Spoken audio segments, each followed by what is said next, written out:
Hello everyone. Today we'll be seeing a couple more properties of multivariate normal distribution.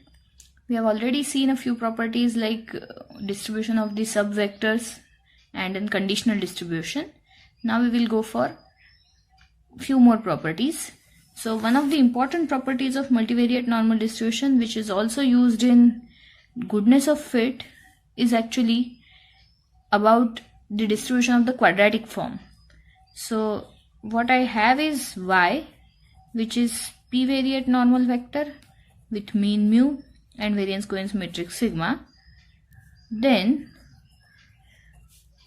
y minus mu prime sigma inverse y minus mu actually has chi-square distribution with p degrees of freedom. This result we will now try to prove. So y has a p-variate normal distribution. So of course y minus mu will have order 1 cross p because we are taking prime. This is p cross p and this is p cross 1. So what I have is a scalar, and this we will prove that it has chi-square distribution. The proof is actually quite simple. So what I know is, okay, y is np mu sigma.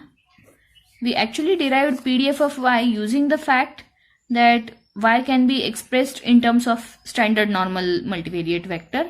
So from that definition we know that I can define z, which is sigma raised to minus half y minus mu. So what we know is this z also has p-variate normal distribution with mean vector 0 and variance covariance matrix identity. Okay, so because the variance covariance matrix is identity, we know that the components of z are independent and all of them have variance 1. So using this, I can write now this y minus mu prime sigma inverse y minus mu, I can rewrite as y minus mu prime sigma raised to minus half and then sigma raised to minus half y minus mu. Because sigma is symmetric, this can also be written as sigma raised to minus half y minus mu whole prime and then sigma raised to minus half y minus mu.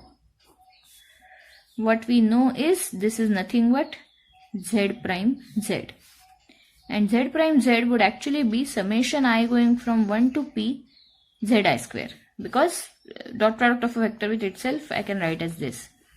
So what I know is z follows np0i, which actually implies that each zi is standard normal variable and they are independent.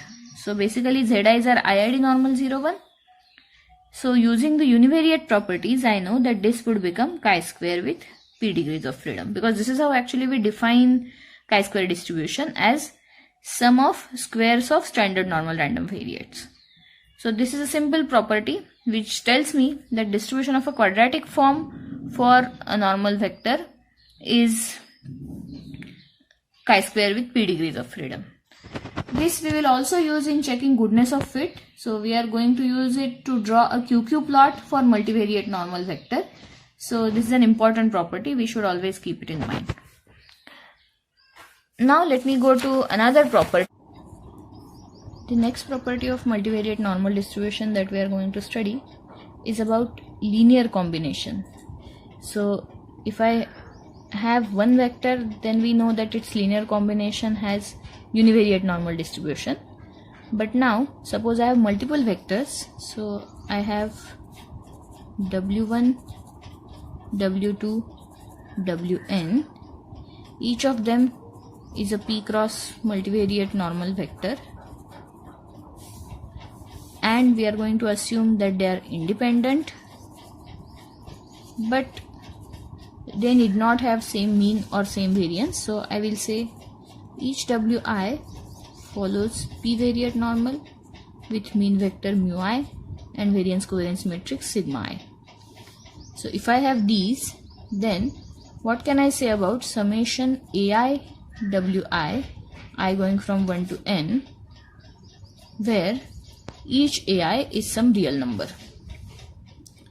So if I have W1, W2, Wn, each of them is a p cross 1 multivariate normal vector and all of them are independent, then what can I say about linear combination of Wi's? First thing to be noted, each Wi is of order p cross 1. This is a constant 1 cross 1. So this linear combination is also of order p cross 1. So now our question is, can we say that this also has p-variate normal distribution? And if yes, what is going to be the mean and what is going to be the variance covariance matrix? So we will now prove that this summation ai wi will have p-variate normal distribution with mean vector given by summation ai mu I and variance covariance matrix given by summation ai square sigma I. We know that this result is true for p equal to 1. That the variance gets multiplied by the constant square, mean gets multiplied by just the constant. So now we have to prove it for the vector setup. To do this, we will again try to consider linear combination of this entire vector. So let L be a vector from Rp, so it's a constant vector. Let L be a constant vector. Then L prime and then summation ai wi. Let us check order. L prime will be 1 cross p. This is p cross 1, so I have 1 cross 1. So if this we can prove to be normal, univariate normal, then by the second definition of multivariate normal distribution, we can say that this is also normal. So for L prime summation ai xi, I can write this as summation I going from 1 to n L prime ai wi.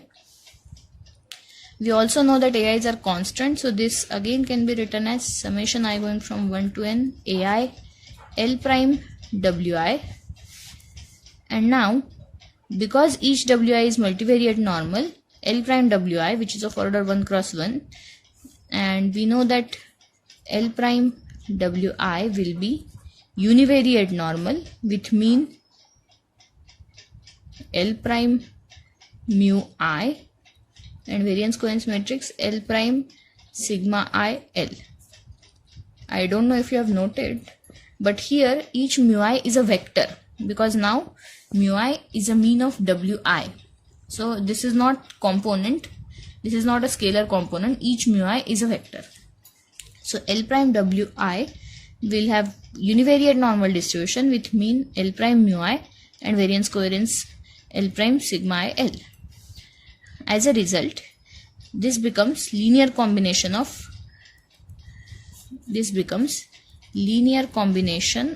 independent univariate normal random variables. And we already know the result, that linear combination of independent univariate normals is also univariate normal. So this will have univariate normal distribution with mean, which will be summation I going from 1 to n ai L prime mu I, and variance summation I going from 1 to n ai square L prime sigma I L. So this comes from this univariate result. So using this we can conclude, so this is equivalent to saying that summation ai wi is p-variate normal with mean summation ai mu I and variance summation ai square sigma I. This comes from the second definition of multivariate normal, definition in terms of linear combination. We have already proved that the two definitions are equivalent, definition in terms of PDF and definition in terms of linear combination. So this is an important property, and what is the application of this property? Where do we need it? So using this property, now I have a homework for you. So try to prove that x bar, if I have y1, y2 up to yn, each are coming from p-variate normal with common mean mu and common variance coincidence matrix sigma. Okay, so now again y1, y2, yn, these are, each of them is a p cross 1 vector.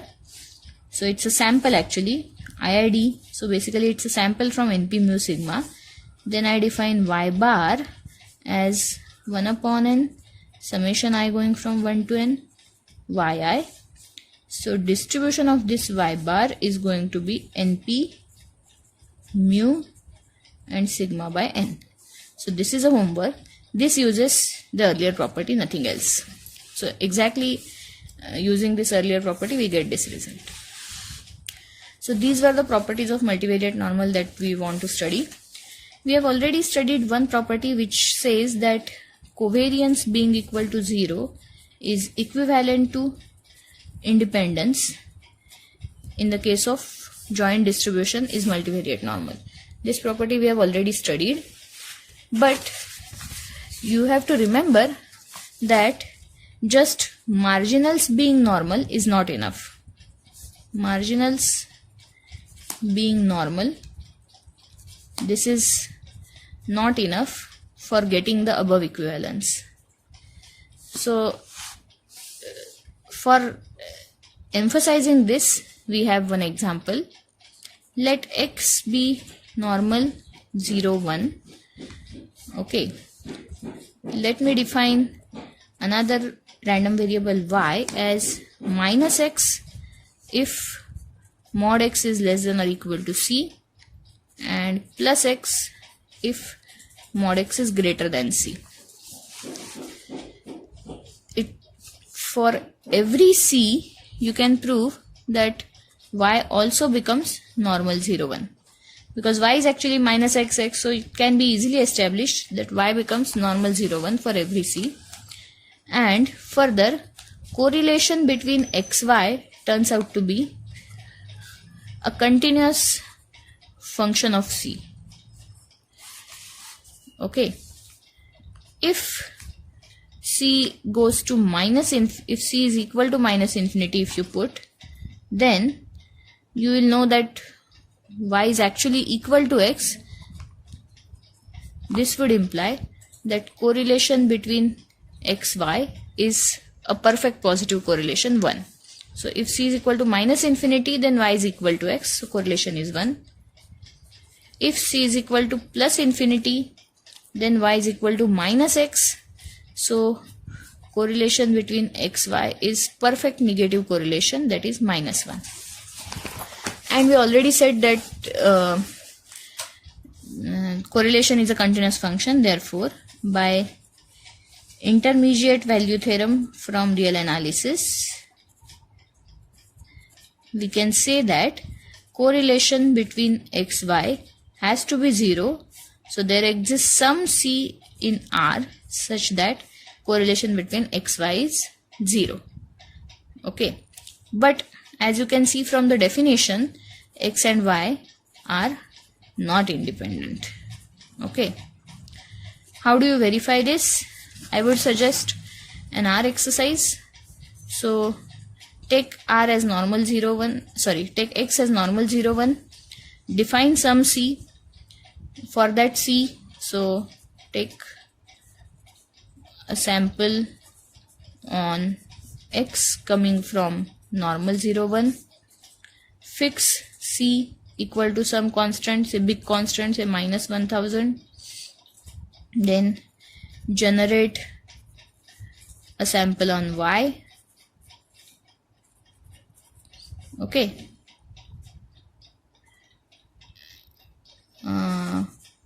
take c equal to say minus 1. Minus 1000 is not going to work. Say minus 1, minus 2. You can try various values, 0, 1, 2 and so on. Take a sample on y, generate a sample on y using this c, compute correlation between xy, repeat this process 1000 times for each C and compute average of correlations for each C. You can see that